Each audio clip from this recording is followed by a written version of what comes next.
I found her sitting on her steps at 3 a.m., and she whispered, "Stay. It's warmer when you're here."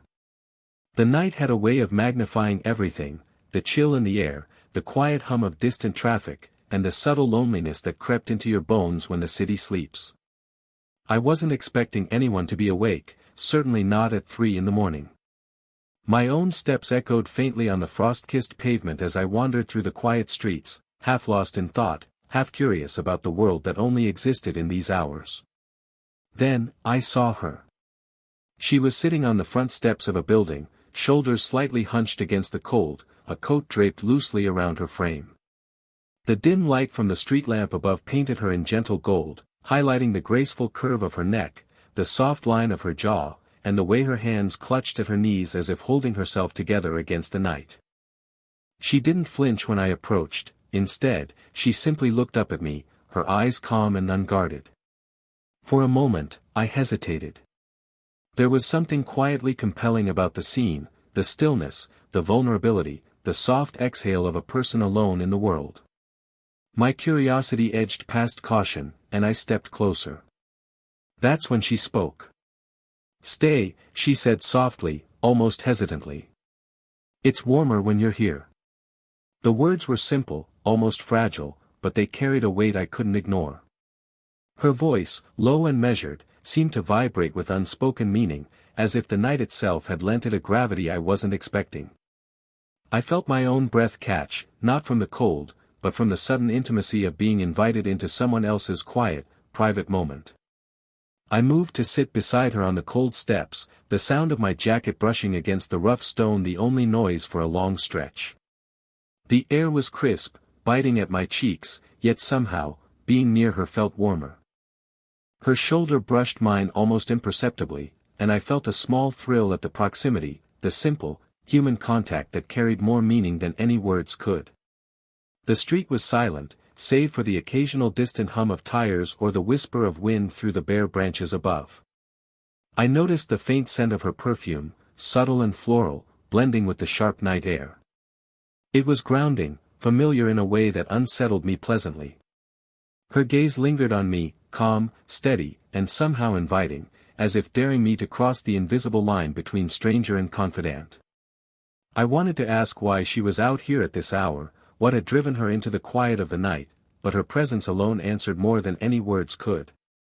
There was no need for explanations yet, the simple act of sitting together, shoulder to shoulder, was enough to speak volumes. Her fingers brushed briefly against the edge of my hand as she shifted slightly, almost by accident, and I felt the warmth radiate outward, a gentle promise of connection, subtle but undeniable. It wasn't about romance yet, it was about recognition, presence, and the quiet human longing for warmth in more ways than one. And so, I stayed. In that frozen, hushed moment, the night wrapped around us like a secret, and I realized that sometimes, the most extraordinary connections happen when you least expect them, on cold steps at 3 in the morning, in the soft, unassuming invitation of a stranger who suddenly feels like someone you've always been waiting for. Sitting beside her on the steps, the cold of the night seemed to fade just enough to make room for something warmer, a quiet connection that didn't need words, but would slowly find them. For a long moment, we simply shared the silence, letting the world of streetlights and distant traffic hum softly around us. I could feel her presence like a gentle warmth against the chill, a reminder that sometimes comfort comes not from escaping the cold, but from sitting beside someone who makes it bearable.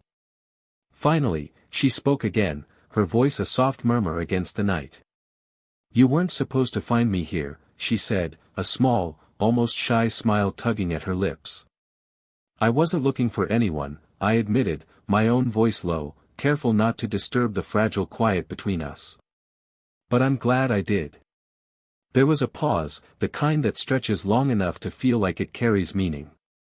She tilted her head slightly, eyes glinting in the street lamp's glow, curious, guarded, yet somehow inviting. "Why?" she asked, genuinely intrigued, but with a hesitation that made the question more intimate than casual.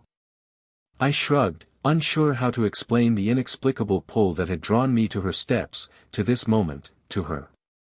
"Maybe because you seem human," I said finally, though the word felt inadequate. "Real." Not pretending. Not performing for the world. She laughed softly, a sound that startled me by its warmth. It wasn't loud or brash, just gentle, like a secret that had been waiting to be shared. And in that laugh, I felt the first real thread of connection, delicate but strong enough to anchor me in the moment.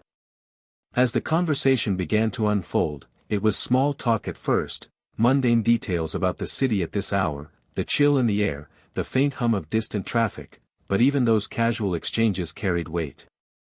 Each sentence, each soft laugh, each pause where her eyes met mine, built a bridge between us.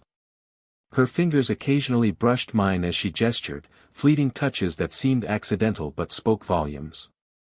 Every slight movement, every tilt of her head, held a warmth that contrasted sharply with the night's cold. Her voice had a rhythm that was calming, steady, and I found myself drawn to it, to the cadence of her words. I noticed the subtle shift in her posture when she felt comfortable enough to lean slightly toward me, shoulders brushing just enough to send a gentle thrill through me. The night around us became almost irrelevant, the frost, the dim street lamps, the distant hum of traffic, all faded into the background. At some point, she tucked a strand of hair behind her ear, and the simple gesture made the silence between our words feel charged. I realized that conversation wasn't only about words, it was about presence, the way her gaze lingered just a fraction longer than necessary, the way her hands occasionally rested near mine, as if she were quietly testing the boundaries of closeness. By the time we fell into another pause, I felt a strange, unspoken understanding settling over us. No declarations, no sudden revelations, just the quiet comfort of two people sharing a night that neither of us expected, yet both would remember. And in that shared stillness, I sensed that something delicate and rare had begun to take root, an emotional intimacy that needed only patience, attention, and the willingness to simply be present with one another. The conversation gradually faded, not out of discomfort but because words felt unnecessary. Sometimes, the most honest connections aren't spoken, they're felt. Sitting there beside her on the steps, the chill of the night wrapped around us, yet I didn't notice it as much anymore. The warmth of her presence lingered like a gentle flame, soft but steady, filling the spaces between us where words might have otherwise crowded. The street was quiet, the occasional distant car hum barely reaching us, and the whisper of wind through the bare trees added a delicate soundtrack to our shared stillness. She shifted slightly, brushing her shoulder against mine as if unconsciously seeking a fraction of warmth. I felt the subtle contact, not startling but grounding, a gentle tether in the middle of the quiet city night. It wasn't about romantic gestures yet, just two people existing together in the same moment, noticing each other in ways that didn't need explanation. I glanced at her profile, the way the dim streetlight kissed the curve of her cheek, the softness of her jawline, the quiet tension in her shoulders that suggested both strength and vulnerability. Her breath came in small, visible puffs in the cold air, and I found myself watching, mesmerized not only by her beauty but by the quiet humanity she radiated. There was a story in every little movement, the way she tucked her hands beneath her coat, the gentle sigh as she exhaled, the faint tremor when the cold crept in. She didn't speak, and I didn't either, yet the silence wasn't empty. It was full of observation, of understanding, of a quiet acknowledgement that being together, even without words, was enough. Every small touch, every accidental brush of our hands as we shifted, became an unspoken conversation. I felt her presence in ways words couldn't capture, the warmth of her arm close to mine, the gentle tilt of her head toward me, the soft exhale that seemed to synchronize with mine. At one point, she let her gaze drift upward, toward the muted glow of the city lights reflecting off the low clouds. I followed her line of sight, and for a moment, it felt as if the world had narrowed down to just the two of us, suspended in time. I noticed the faint tremble of her fingers against the steps, and without thinking, my hand shifted closer, nearly touching hers. The proximity alone made my chest tighten, not from desire, but from the awareness that she had allowed me this closeness, that in some silent, mutual understanding, we were sharing warmth against the cold night. There was something profoundly intimate about simply existing together in silence, about allowing the night to witness a connection that didn't need speech to be real. I realized that sometimes, emotional intimacy doesn't arrive in grand gestures or dramatic confessions, it arrives in the small, quiet acts, a shared glance, a shoulder brushing lightly against another, a presence that offers comfort without asking for anything in return. By the time she shifted slightly, leaning a fraction closer, I understood that this silence was more than comfort, it was trust. And trust, in its quiet, unassuming way, had begun to form a delicate bridge between us. No words were needed, the night, the cold, the soft illumination of the street lamp, and the subtle warmth of our proximity were enough. For the first time that night, I felt that the slow, careful unfolding of connection could be as potent as anything shouted or declared. In that shared silence, a quiet understanding settled between us. Sometimes, being together, fully present, fully attentive, is the truest form of intimacy. The silence between us had grown comfortable, almost like a shared secret. But even in that quiet, I sensed a shift, a subtle tremor in her posture, a hesitation in her breath, a weight behind her gaze that invited but didn't demand attention. She was holding something inside, a fragment of herself that she hadn't offered to the world, and somehow, in the stillness of the night, she felt safe enough to share it with me. Her voice broke the silence, soft, fragile, yet steady enough to carry across the steps. Sometimes, she began, pausing as if weighing the words, I just can't sleep.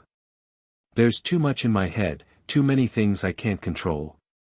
I nodded slowly, letting her words settle. There was no judgment in my silence, only attention. I understand, I said. The words felt insufficient, yet I wanted her to know that I was present, that I was listening. She exhaled softly, a breath that seemed to carry months of restless nights and unspoken anxieties, and I could see her shoulders relax slightly, if only a fraction. I shifted closer, careful not to invade her space, but close enough that the warmth from my body reached her through the thin fabric of her coat. My hand rested lightly on the step near hers, a silent offer of steadiness, a quiet presence she could anchor to without the need for explanation. She glanced at it briefly, her fingers brushing almost unconsciously against mine, a fleeting touch that seemed accidental but felt purposeful in its intimacy. Her eyes met mine, and in that gaze, I saw layers I hadn't glimpsed before, strength tempered by vulnerability, confidence softened by uncertainty, a self-awareness that made her quietly magnetic. I don't usually let people see this side of me, she admitted, her voice barely above a whisper. But I don't feel alone right now. Her admission hung in the cold air, a fragile bridge between us. I didn't respond with words immediately, I didn't need to. Instead, I offered a small, steadying smile, letting the silence carry the weight of reassurance. She leaned slightly toward me, not fully, but just enough for the warmth between us to deepen, and I felt the quiet gravity of the moment settle around us. It was in that stillness, the unspoken trust, the gentle proximity, the shared vulnerability, that I realized intimacy wasn't just about physical closeness. It was about being present, about witnessing someone's unguarded self without judgment, about offering warmth and steadiness when the world felt cold and overwhelming. I noticed the subtle tremor in her fingers, the faint quiver in her lips, the way her shoulders finally softened, and I knew that even this small, quiet connection was profound. It wasn't grand gestures or declarations of love, it was the simple, human act of being there. Of letting someone lean on you for just a moment, and feeling the weight of that trust without needing to do anything but exist beside them. By the time she exhaled fully and sank slightly against the step, a fraction closer to me, I felt a subtle shift, a mutual acknowledgement that the night had witnessed something rare. And though we hadn't crossed any explicit line, the invisible thread between us had tightened, delicate but unbreakable, a quiet promise that sometimes vulnerability is the truest form of connection. After the heavy quiet of shared vulnerability, a lighter rhythm began to settle between us. The night no longer felt solely like a backdrop for confession, it had softened into something warmer, more human, where laughter could exist alongside tenderness. There was a sense of ease now, a feeling that neither of us needed to be perfect, and that sometimes the smallest gestures carried the deepest intimacy. She tilted her head slightly, eyes glinting with mischief under the street lamp's pale glow. "You're awfully serious for someone wandering the streets at 3 in the morning," she said, her voice playful but measured, like a cat testing the boundaries of its curiosity. I raised an eyebrow, unable to resist. "And you're awfully mysterious for someone sitting alone in the cold." A small laugh escaped her, soft and genuine, and the sound seemed to warm the night around us. Her hand brushed lightly against mine as she gestured, a fleeting touch that lingered just long enough to make my pulse skip. I realized that the teasing wasn't just about humor, it was about testing closeness, feeling out the comfort of presence, and discovering that intimacy could carry lightness without losing depth. We fell into a rhythm, small jokes and observations bouncing gently between us. She commented on the chill in the air, exaggerating her shivers in a way that made me chuckle, and I found myself leaning closer, the space between our shoulders shrinking almost imperceptibly. Every movement was deliberate but subtle, the brush of an arm as she shifted, the way she tilted her head toward me when making a point, the way her gaze lingered in quiet challenge before softening. I noticed the warmth radiating from her as we laughed together, the faint scent of her perfume mixing with the crisp night air. There was a comforting rhythm to her presence, the kind of warmth that seeped into you slowly, through touch, through laughter, and through quiet acknowledgement of one another's company. The night's chill became irrelevant, all that mattered was the small, deliberate closeness that we allowed ourselves. At one point, she nudged me gently with her elbow, feigning mock irritation at something I had said. I smiled, leaning into the gesture as if it were an invitation rather than a rebuke. The contact was fleeting but meaningful, an acknowledgement of trust, playfulness, and the gentle testing of boundaries. The unspoken tension that had hovered over us since our first encounter began to shift. It wasn't the heat of desire that defined the moment, but the subtle thrill of proximity, the way a shared laugh or a brief touch could speak volumes. Her eyes met mine after one such playful exchange, a small smile playing on her lips, and I felt a quiet acknowledgement. This was a connection that could carry both depth and delight. By the time the laughter subsided, there was a natural ease between us, a sense that the night had allowed us to be fully ourselves. We didn't need grand gestures or overt declarations, just the simple pleasure of sharing warmth, laughter, and gentle touches. In that playful intimacy, I sensed the thread of emotional connection tightening, delicate but resilient, a bond that promised more than mere companionship.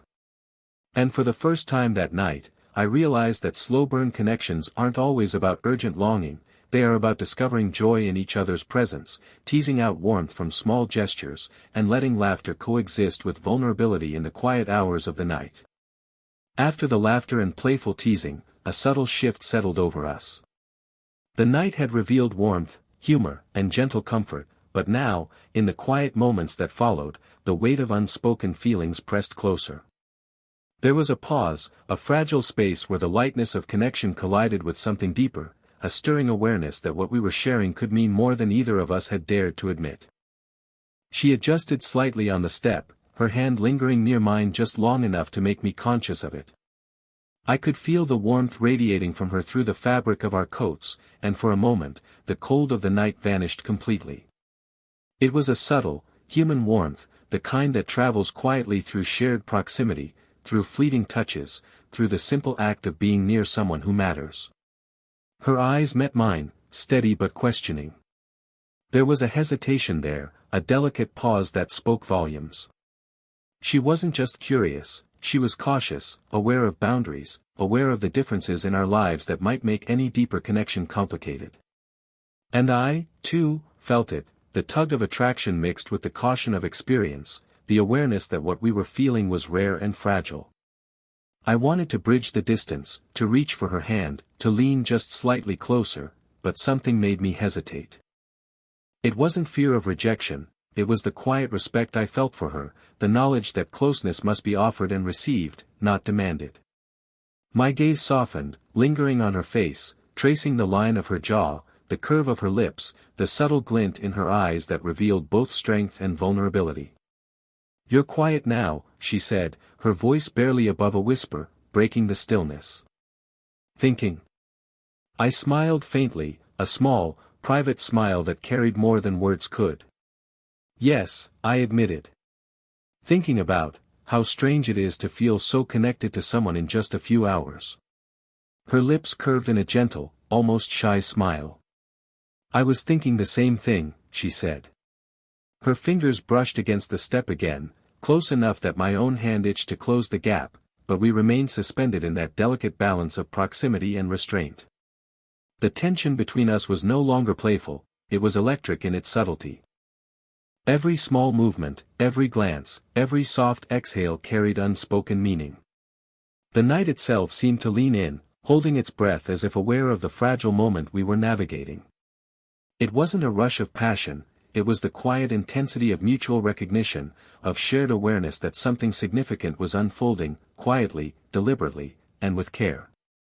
And then, in that shared pause, I realized something crucial: the hesitation, the caution, the unspoken questions, these weren't obstacles. They were the signs of depth. The very fact that we were aware of the stakes, of the differences, of the fragility of what we were feeling, made it real, made it meaningful. She leaned slightly toward me, a fraction closer than before, and I felt it, the quiet, undeniable pull of emotional intimacy, the thrill of almost touch, of almost speaking, of almost crossing a line that had been carefully, tenderly drawn. And in that moment, I understood fully that this connection, slow, deliberate, patient, was something rare. Something worth savoring. Something that had already changed the rhythm of the night, and perhaps, of our lives. The realization settled over me like a warm, steady weight: intimacy isn't always declared, it is felt, recognized, and nurtured in moments just like this, in hesitations, in lingering glances, and in the delicate space between presence and touch. The night had begun with chill and solitude, yet somehow it had carried us through laughter, vulnerability, and unspoken tension to this quiet, luminous point. The air was still, heavy with the faint scent of her perfume mingling with the crisp night, and the faint hum of distant traffic had become a comforting backdrop rather than a reminder of emptiness. For the first time, the silence between us felt complete, not lonely, but shared, intimate, and entirely ours. We shifted slightly on the steps, shoulders brushing, small sparks of warmth passing through the space between us. Our hands hovered near each other, fingers occasionally grazing, each touch delicate, deliberate, and electric in its subtlety. There were no grand declarations, no sudden rush toward intimacy, just the quiet, unspoken acknowledgement that being together, fully present, was enough. She turned slightly toward me, her cheek catching the soft glow of the street lamp, eyes calm, open, and steady. I noticed the faint tension in her jaw ease, the delicate rise and fall of her shoulders becoming more relaxed. In her presence, I felt the weight of the night dissolve, replaced by a profound comfort, a steady warmth that needed no words to explain itself. "Thank you," she murmured, almost shyly. "For staying." I smiled softly, the simple act of speaking feeling significant after all the quiet shared between us. "I should be the one thanking you," I replied. "For letting me stay." Her fingers finally found mine, a gentle, unassuming interlacing that spoke volumes. The touch was warm, grounding, and entirely human, a quiet promise of trust, closeness, and mutual recognition. It wasn't about desire, it was about connection, about the way two people could be entirely present for one another, leaning in not just physically but emotionally, without fear or expectation. We leaned back slightly, side by side, letting the city lights cast their soft glow over us. Her head tilted toward my shoulder, not resting fully, but close enough to feel the weight of our shared presence. I felt the faint rise and fall of her breath, synchronized in some subtle rhythm with my own. The cold that had driven her outside no longer mattered, the warmth between us was enough to fill the space. For a long stretch, we sat like that, words unnecessary, the quiet of the night wrapped around us like a blanket. It was a slow, deliberate resolution, born not from drama or urgency, but from the gentle, patient unfolding of trust, affection, and mutual understanding. The age difference between us was present, yes, in the subtleties of life experience and perspective, but it no longer mattered. What mattered was the intimacy we had cultivated, one moment, one brush of hands, one lingering glance at a time. Finally, she shifted, a soft, satisfied sigh escaping her lips. "I think I can sleep now," she said, voice warm, light, and unburdened. I nodded, feeling a quiet sense of fulfillment that went far beyond words. Me too, I said, though in truth, I wasn't in a hurry to leave. And so, we lingered, side by side, letting the night hold us, the warmth of connection settling into our bones. There were no fireworks, no dramatic gestures, just the soft, steady pulse of trust, comfort, and the beginnings of something profound. In the quiet resolution of that night, I realized that slow-burn intimacy is its own reward, and sometimes, simply being present for someone, allowing warmth to pass between two people, is the truest form of love there is. The city slept around us, the chill retreating, and in that gentle, unassuming way, we had found something rare, a connection that needed no words, only presence, and a quiet willingness to simply stay. If this quiet, late-night connection resonated with you, don't forget to like, subscribe, and hit the bell so you never miss a story that warms the heart. Share your thoughts in the comments. Have you ever experienced a moment like this?